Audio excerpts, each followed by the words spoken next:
नमस्कार दोस्तों, डिप्लोमा वाला चैनल में आप लोगों का बहुत बहुत स्वागत है। दोस्तों, आज की इस वीडियो में हम लोग बात करने वाले हैं न्यूमेरिकल प्रॉब्लम के बारे में। हमने पिछले वीडियो में डिस्कस किया था डीसी डिस्ट्रीब्यूटर फेड एट 1 इन। उसमें हमने डिस्कस किया था टाइप ऑफ डिस्ट्रीब्यूटर कितने प्रकार के होते हैं। उसमें एक प्रकार ये था कि डीसी डिस्ट्रीब्यूटर फेड एट 1 इन, जिसके बारे में हमने पूरा डिस्कस किया हुआ है। जिन्होंने वो हमारा वीडियो नहीं देखा है, लिंक डिस्क्रिप्शन में मिल जाएगा, पहले वो वीडियो देख लें। फिर उसी पे आधारित हम एक इस न्यूमेरिकल प्रॉब्लम को सॉल्व करने जा रहे हैं। तो जो लोग वो हमारा वीडियो नहीं देखेंगे, पहले उसको ज़रूर देख लें। उनको लिंक हम डिस्क्रिप्शन में दे देंगे, और टीडीपी के जितने भी वीडियो हमने बनाए हैं सारा लिंक आपको डिस्क्रिप्शन में मिल जाएगा। वीडियो को शुरू करने से पहले एक बात मैं आपसे बता दूं कि जो लोग हमारा वीडियो देखते हैं प्लीज़ उसको लाइक कर दिया करें, और जो लोग हमारे चैनल पर नए आए हैं उन लोगों से अनुरोध है कि पहले सब्सक्राइब जरूर कर दें। चलिए शुरू करते हैं बिना किसी देरी किए न्यूमेरिकल को। ये देखिए, एक क्वेश्चन दिया हुआ था, इसको हम जा रहे हैं समझाने आपको। ये कह रहा है कि एक सिरे से संभरित मतलब फीडिंग, मतलब डिस्ट्रीब्यूटर जो है वो फीडर से जहाँ कनेक्ट होता है उसको हम बोलते हैं फीडिंग पॉइंट। तो ये एक सिरे से संभरित मतलब फेड एट 1 एंड 1000 मीटर लंबे दिष्ट धारा द्वितार वितरक का प्रतिरोध 0.1 ओम है। यानी ये हमारा एक मान लीजिए डिस्ट्रीब्यूटर है जिसकी लंबाई है 1000 मीटर। ठीक है, इसको हम मान लेते हैं पॉइंट ए है, ये बी है। दिष्ट धारा द्वितार, ये डीसी 2 वायर डिस्ट्रीब्यूटर, इसी के बारे में हमने पिछली वीडियो में डिस्कस किया है। जो लोग नहीं देखे हैं उनसे अनुरोध है पहले उस वीडियो को जरूर देख लें। ये डीसी 2 वायर डिस्ट्रीब्यूटर है ए बी, जिसकी लंबाई है 1000 मीटर। इसका प्रतिरोध है 0.1 ओम। टोटल का प्रतिरोध हमारा क्या है, 0.1 ओम है। उसके बाद कह रहा है जिसके सुदूर सुदूर मतलब यहाँ से लेकर के जो सबसे इंड वाला पॉइंट होता है उसको हिंदी में बोलते हैं सुदूर और इंग्लिश में बोलते हैं फार इंड। तो इस पॉइंट पे हमारा कह रहा है कि 100 एम्पियर, यानी कि 100 एम्पियर हम यहाँ से क्या कर लेते हैं, निकाल लेते हैं। 100 एम्पियर मध्य बिंदु पर, इसके मिड पॉइंट पर हमारा क्या कह रहा है कि 200 एम्पियर, और कह रहा है कि 250 प्रदान बिंदु से, यानी फीडिंग पॉइंट से 250 मीटर की दूरी पर 50 एम्पियर का टैपिंग किया हुआ है। तो मान लीजिए 250 मीटर है और यहाँ से किया हुआ है 50 एम्पियर। स्टेप बाय स्टेप हमने क्वेश्चन के हिसाब से ही ये फिगर बनाया। ये कह रहा है कि 1000 मीटर लंबाई का डीसी 2 वायर डिस्ट्रीब्यूटर है, तो हमने ये लिख कर लिया 1000 मीटर का। और उसके बाद कह रहा है कि फीडिंग पॉइंट से सुदूर, यानी सबसे लास्ट वाले पॉइंट पे 100 एम्पियर का, उसके बाद मध्य बिंदु पर 200 एम्पियर का, और 250 मीटर, यहाँ ये जो दूरी है ये 250 मीटर है। ठीक, यहाँ पे हमारा 50 एम्पियर का जो है टैपिंग कर लिया गया। टैपिंग का मतलब होता है कि वहाँ से कुछ अंश निष्कासित, यानी जो भी यहाँ पे करंट आ रहा है उसका हम कुछ भाग यहाँ निकाल ले रहे हैं। फिर कह रहा है कि यदि सुदूर सिरे पर वोल्टता, यहाँ पे जो वोल्टेज है हमारा, सुदूर सिरा मतलब ये, यहाँ पे जो वोल्टेज हमारा है वो है 230 वोल्ट, प्राप्त हो तो डिस्ट्रीब्यूटर वितरक मतलब डिस्ट्रीब्यूटर के फीडिंग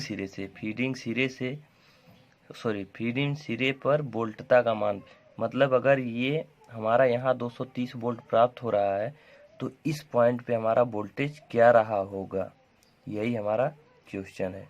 V इक्वल टू, ठीक।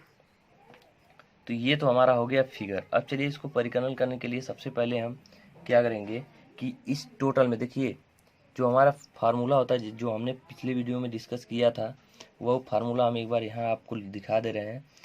फार्मूला होता है हमारा, यहाँ पे जो वोल्टेज देते हैं V, ठीक, यहाँ पे जो वोल्टेज दिए V में से हम क्या करेंगे, इस पॉइंट का जो वोल्टेज लास्ट पे जो वोल्टेज है उसको घटा देंगे VB, ठीक है। वो V माइनस VB जो होता है, इस चालक में जितने वोल्टेज ड्रॉप होंगे उसको हम ऐड कर लेंगे, ठीक है। तो मान लीजिए अगर, चलिए इसको हम एक चीज़ और मान लेते हैं कि अगर यहाँ पे करंट I1 है और यहाँ पे हमारा करंट I2 है, और यहाँ पे करंट यहाँ I1 I2 I3 अगर है, और इसका रेजिस्टेंस अगर मान लीजिए R1 है, इसका रेजिस्टेंस यहाँ से यहाँ तक का R2 है, और यहाँ से यहाँ तक का R3 है, तो इसका फार्मूला जो होता था हमारा I1 R1 plus I2 R2 plus I3 R3। तो ये हमारा फार्मूला था। यानी कि यहाँ पे जो वोल्टेज है उसमें से जो वोल्टेज ये बचा है, एक तरह से ये भी कह सकते हैं कि इसको इधर कर सकते हैं। यहाँ पे जो वोल्टेज मिल रहा है प्लस जितने वोल्टेज ड्रॉप हमारे इस कंडक्टर में हो रहे हैं उसके बराबर ये वोल्टेज होता है। ये आसानी से भी आप प्रैक्टिकल में भी समझ सकते हैं। तो यहाँ पे देखिए, सबसे पहले हमको टोटल का तो रेजिस्टेंस मिल गया है कि ये टोटल रेजिस्टेंस जो है, ये अगर हम मान लेते हैं कि हमारा जो टोटल रेजिस्टेंस है यहाँ से यहाँ तक, इसको हम मान लेते हैं R1।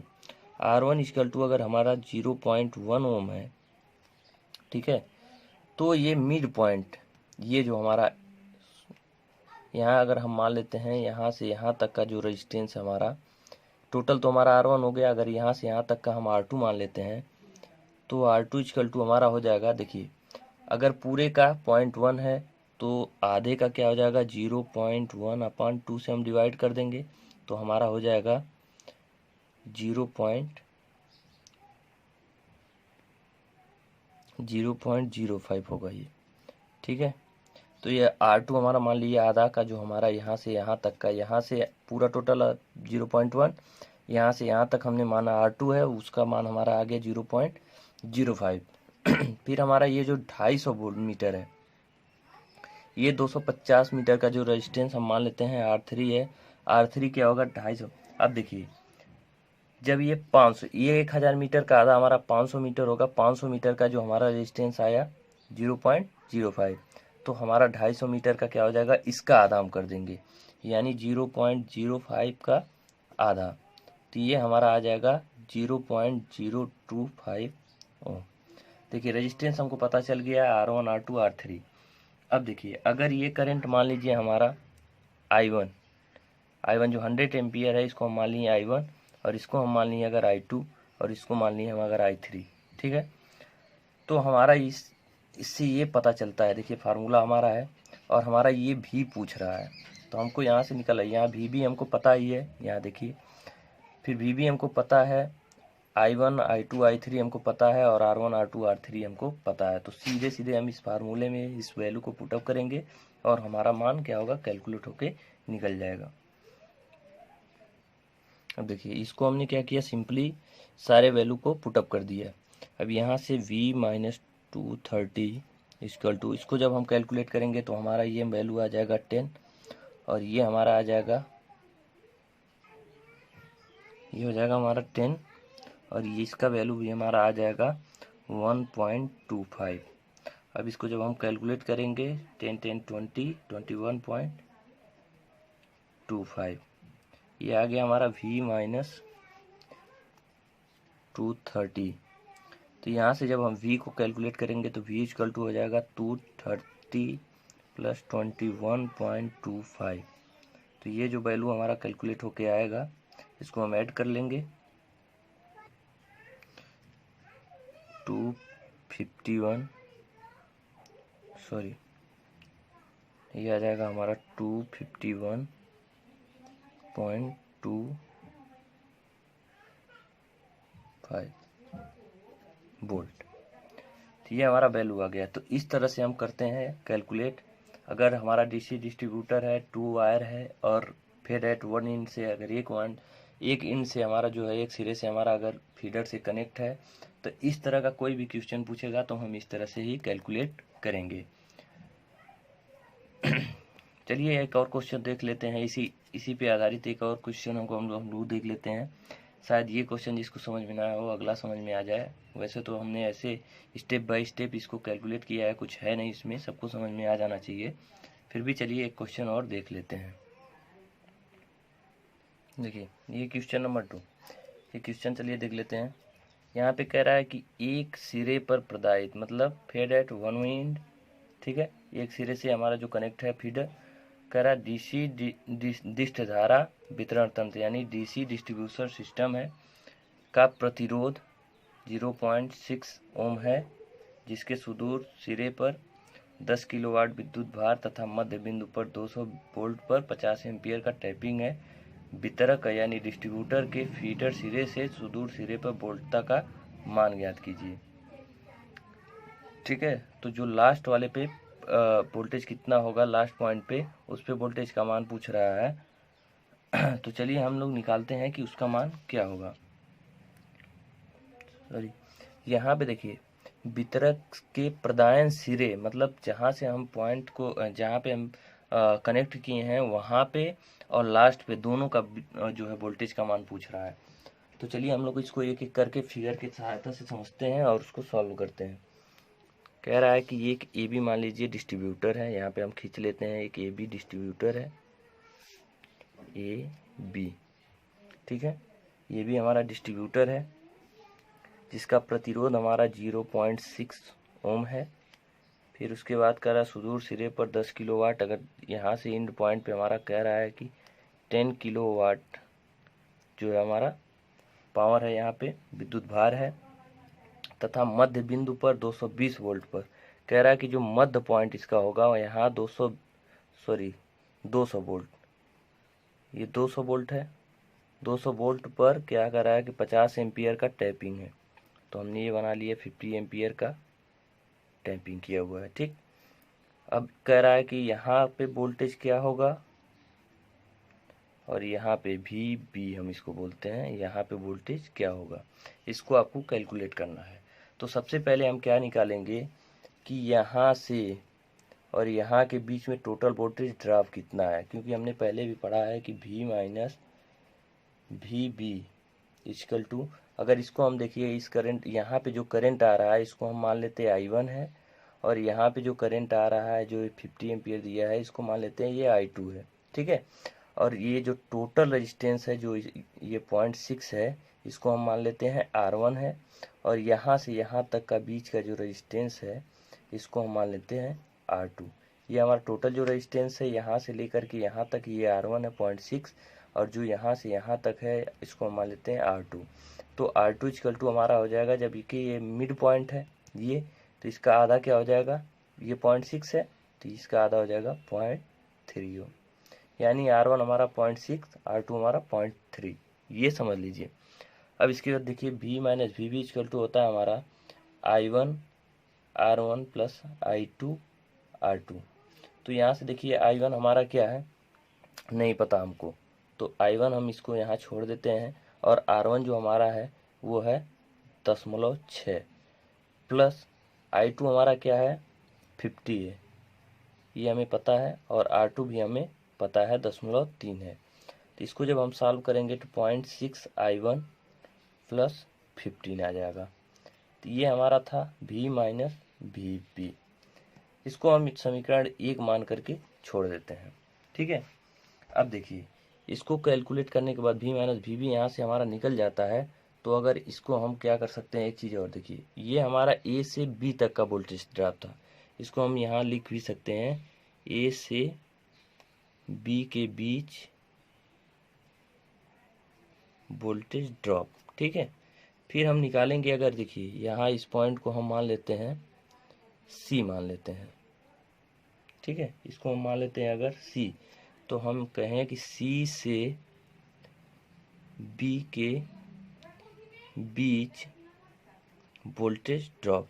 अब यहाँ से यहाँ तक का बीच का वोल्टेज ड्रॉप क्या होगा, यहाँ के लिए तो मान लीजिए हमारा V था यहाँ के लिए, अब यहाँ के लिए हमारा देखिए V दिया हुआ है 200 वोल्ट, यहाँ हमारा V माइनस वी बी, तो यहाँ भी हम V माइनस वी बी करेंगे तो V का मान हमारा 200 वोल्ट है। ठीक है, माइनस वी बी हमने कर दिया, यहाँ का मतलब यहाँ के वोल्टेज से यहाँ के वोल्टेज को घटाएंगे तो हमारा टोटल वोल्टेज ड्रॉप यहाँ के बीच का निकल जाएगा। तो देखिए अब यहाँ का बीच का जो वोल्टेज ड्रॉप होता है, तो यहाँ जो करंट होता है और यहाँ के बीच का जो रेजिस्टेंस होता है उसके इक्वल होगा। तो यहाँ जो हमारा करंट है मान लीजिए I1 हम यहाँ मानना होगा I1, और यहाँ का रेजिस्टेंस जो हमारा 0.3 होगा, क्योंकि आधा 0.3 आधा 0.3, तो ये हमारा हो गया। अब देखिए यहाँ से हम वी बी इक्वल टू क्या कर सकते हैं कि 0.3 I1। ठीक, और यहाँ से जब इसको हम पक्षांतर करेंगे तो ये आ जाएगा आपका माइनस V, ये माइनस 200। ठीक है, तो यहाँ से हम इसको सिर्फ V1 अगर करें तो 200 माइनस 0.3 I1, ये हमारा आ जाएगा VB। अब देखिए, इसको यहाँ छोड़ने के बाद हम एक चीज़ और देख सकते हैं कि यहाँ पे हमारा जो दिया है 10 किलोवाट, 10 किलोवाट जो दिया है हमारा, ठीक है। तो ये 10 किलोवाट दिया है VB, यहाँ का जो वोल्टेज होता है और यहाँ का जो करंट होता है उसका मल्टीप्लाई होता है किलोवाट में, जो पावर होता है, भार होता है, V इंटू आई होता है। तो यहाँ पे जो वोल्टेज हमारा VB है और यहाँ पे जो करंट है हमारा I1 है। तो ये हमारा दिया है 10 किलोवाट, तो 10 इंटू किलो का मान होता है 1000। ये अब टोटल हमारा हो जाएगा 10,000। इसको समझिएगा, जो ये पावर दिया हुआ है VI, ये हमारा क्या है, V इंटू आई होता है और ये 10 किलोवाट, तो 10 और किलो का वैल्यू होता है 1000, तो ये हो जाएगा हमारा 10,000, ठीक है। तो यहाँ से देखिए VB into I1 equal to हमारा 10,000। अब यहाँ से अगर हम VB का मान निकालें तो ये हो जाएगा 10,000 अपन I1, इतना होगा। अब VB का मान जो है यहाँ से उठा करके हम ये मान जो है पुटअप कर देंगे इसमें। तो यहाँ पे हम VB की जगह लिख सकते हैं, देखिए 10,000 अपन I1, इतना हम लिख सकते हैं, ठीक है। इक्वल टू हमारा 200 माइनस 0.3 I1। अब ये मल्टीप्लाई करेंगे जब हमारा, तो हो जाएगा 200 I1 माइनस 0.3 I1 स्क्वायर 10,000, ठीक। अब यार जब हम इसको पक्षांतर कर लेंगे तो हमारा हो जाएगा, इसको हम इधर टोटल पक्षांतर कर ले रहे हैं, तो 0.3 I1 square minus 200 I1 equal plus 10,000 equal to 0। ये हमारा आ गया जो है इक्वेशन एक आ गया। अब यहाँ से हम क्या कर सकते हैं, श्रीधराचार्य के नियम से हम I1 का मान निकाल सकते हैं। तो I1 इक्वल टू, देखिए हमारा जो श्रीधराचार्य का नियम होता है वो होता है कि किसी भी वैल्यू का मान निकालना है, अगर मान लीजिए x का मान निकालना है तो ये होता है -b plus -b square root में -4ac अपान 2a, ठीक। तो इसी इक्वेशन में देखिए I जो हमारा है x है, तो यानी I1 जो है, तो I1 का वैल्यू निकालना -b जो हमारा 200 है, तो -b और ये माइनस के साथ है तो प्लस हो जाएगा, यानी 200, ठीक, प्लस माइनस रूट में b स्क्वायर यानी 200 का स्क्वायर -4 इंटू a हमारा जो है 0.3 है, इंटू c जो हमारा है 10,000 है, अपान 2a, 2 का वैल्यू जो हमारा है 2 है और a जो हमारा 0.3 है। तो इसको जब टोटल हम कैलकुलेट करेंगे तो ये हो जाएगा 200 प्लस माइनस रूट में 28,000 हो, ये हो जाएगा, आप कैलकुलेट करके देख लीजिएगा, ये हो जाएगा 0.6। अब चलिए इसको कैलकुलेट करते हैं। देखिए इसको कैलकुलेट जब हम करेंगे 200 प्लस माइनस 167.33 अपान 0.6, इसका वैल्यू आ जाएगा 167.33। अब देखिए ये हमारा क्या वैल्यू है I1 का, I1 इक्वल टू हमारा हो जाएगा, एक वैल्यू हमारा हो जाएगा जब इसको हम प्लस लेके करेंगे और एक वैल्यू होगा हमारा जब माइनस लेके करेंगे। तो पहले प्लस लेके करेंगे तो ये हो जाएगा 612.217 और एक वैल्यू जब हम क्या करेंगे माइनस लेके करेंगे तो ये हो जाएगा 54.45 एम्पियर। ये दो वैल्यू हमारा I1 का आ गया। तो हम बेसिकली इसको लेकर के चेक करेंगे, इस वैल्यू को लेकर के 54.5, इसका इस वैल्यू को लेकर के I1 का जो है हम चेक करेंगे समीकरण में रख करके। चलिए देखते हैं उसको भी। देखिए हमें लास्ट वाले पॉइंट का जो है वोल्टेज पूछा है, तो VV इक्वल टू हम क्या अभी यहाँ पे निकाले हैं 10,000 अपान I1, ये मान हम निकाले थे। तो 10,000 अपान I1 का वैल्यू हम क्या लिखेंगे 54.45। जब इसको कैलकुलेट करेंगे तो हमारा वोल्टेज आएगा 183.655 वोल्ट, ठीक है। अब जब ये हमारा V मिल गया, VV मिल गया, ठीक है, ये जब VV हमारा मिल गया तो I1 भी मिल गया, हमारा VV भी मिल गया, तो हम V का मान भी बहुत आसानी से निकाल सकते हैं। ये आप लोग कैलकुलेट कर लीजिएगा, क्योंकि वीडियो बहुत लंबा हो रहा है, हमको दिक्कत होती है कंप्रेस करने में। तो दोस्तों अगर ये वीडियो आप लोगों को पसंद आया हो तो इसको लाइक ज़रूर करें, और अगर आप हमारे चैनल पर पहली बार आए हो तो सब्सक्राइब ज़रूर करें। बहुत बहुत धन्यवाद।